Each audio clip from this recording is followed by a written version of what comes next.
Assalamualaikum warahmatullahi wabarakatuh. Izin memperkenalkan diri, nama saya Bagus Yohan Irnando, NPM 22411024, kelas manajemen 22A. Di sini saya akan mempresentasikan materi tentang analisis rasio keuangan. Baik, apa sih analisis rasio? Jadi analisis rasio, analisa yang dilakukan dengan membandingkan antara satu angka atau pos dalam laporan keuangan dengan pos lain dalam laporan keuangan sehingga memiliki makna atau arti. Oke. Next slide, analisis rasio keuangan. Nah, yang pertama, laporan keuangan yang sudah disusun harus diinterpretasikan agar lebih mempunyai arti. Yang kedua, dalam menginterpretasikan bisa dengan mengadakan analisa hubungan dari berbagai pos-pos yang ada dalam laporan keuangan yang disebut rasio keuangan. Nah, yang ketiga, rasio keuangan mempunyai future oriented. Oleh karena itu, penganalisa harus mampu menyesuaikan dengan faktor-faktor yang mempengaruhi posisi keuangan. Oke, next slide. Tujuan analisis rasio. Yang pertama, rasio analisis. Analisis laporan keuangan perusahaan dengan cara membandingkan rasio dengan tren dan rata-rata industri. Yang kedua, tujuan analisis rasio terbagi menjadi 4 bagian. Yang pertama ada menstandarkan informasi keuangan untuk tujuan perbandingan. Nah, yang kedua, evaluasi hasil usaha dan risiko usaha. Yang ketiga, membandingkan kinerja sekarang dengan tahun sebelumnya. Dan yang keempat, membandingkan kinerja perusahaan dengan perusahaan lain atau standar industri. Next slide, logika di balik rasio analisis. Nah, yang pertama itu ada perusahaan memiliki sumber ekonomi. Yang kedua, perusahaan mengubah sumber ekonomi menjadi laba melalui yang pertama ada produksi barang atau penyediaan jasa.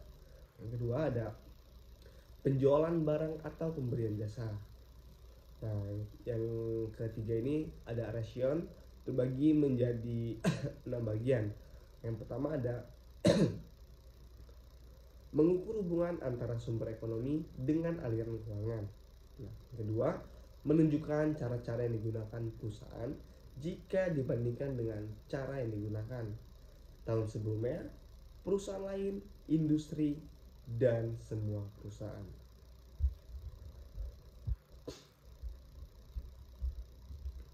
Oke, slide selanjutnya, jenis analisis rasio terbagi menjadi 4 bagian. Nah, yang pertama ada analisis rasio likuiditas hutang jangka pendek. Yang kedua ada analisis rasio aktivitas atau bisa dibilang dengan pemanfaatan aktiva. Yang ketiga ada analisis rasio solvabilitas atau bisa dibilang dengan leverage atau tingkat hutang jangka pendek atau jangka panjang. Nah, yang keempat ada analisis rasio profitabilitas atau bisa dibilang dengan laba atau rentabilitas.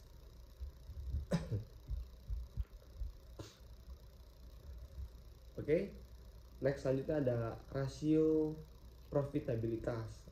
Apa sih rasio profitabilitas?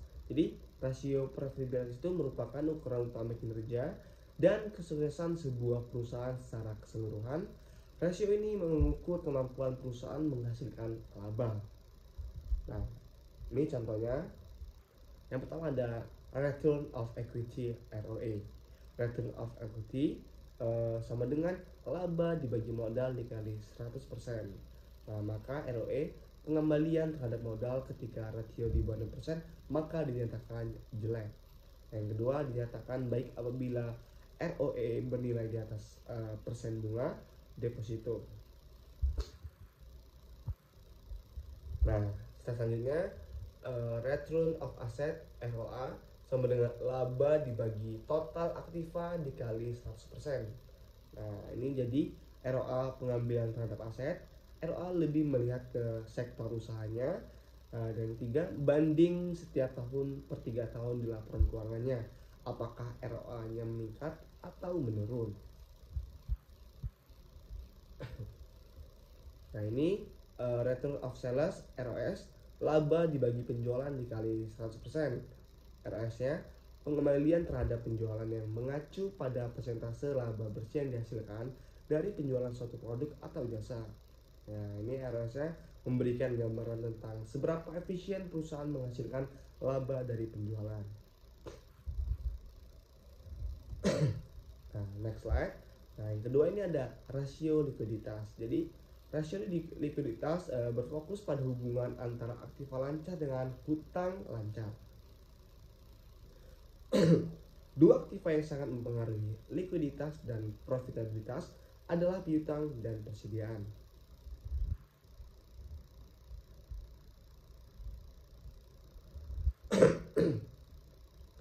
Rasio likuiditas terbagi menjadi 3 bagian. Nah, yang pertama, melihat kemampuan perusahaan untuk melunasi kewajiban jangka pendek. Yang kedua, ada kreditor memperhatikan hal ini karena terkait dengan kembali tidaknya utang yang diberikan. Dan yang ketiga, jika suatu entitas tidak mampu memenuhi kewajiban jangka pendek, maka secara ilmiah tidak akan mampu memenuhi kewajiban jangka panjangnya.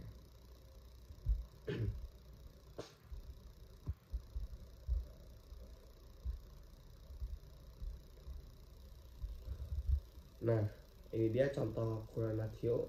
Current ratio sama dengan current asset dibagi current liabilities. Jadi, rasio ini mengukur kemampuan perusahaan untuk membayar kewajiban yang akan jatuh tempo.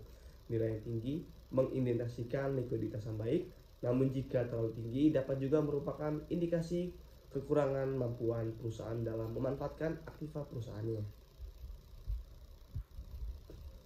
Nah, ini contoh keduanya, current ratio aktiva lancar atau current asset dibagi hutang lancar atau current liabilities. Nah, current ratio sama dengan 62 US dollar dibagi 39.000 US dollar sama dengan 1.59 dibagi 1. Dua aktiva yang sangat mempengaruhi adalah piutang dan persediaan. Untuk itu, perlu jika dilakukan analisa mengenai kualitas piutang dan persediaan perusahaan.